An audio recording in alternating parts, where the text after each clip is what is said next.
Okay, I'm going to try a cold start video of my 1980 Volkswagen Scirocco. I just pushed it out the door right there, rolled it outside.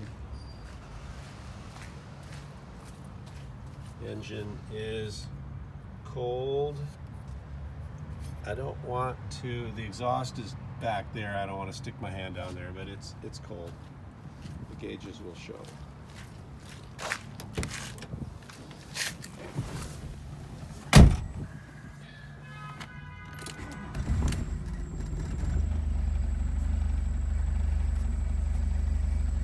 There is the coolant temperature gauge, and all these gauges work.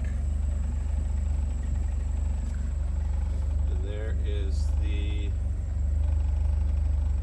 oil temperature gauge.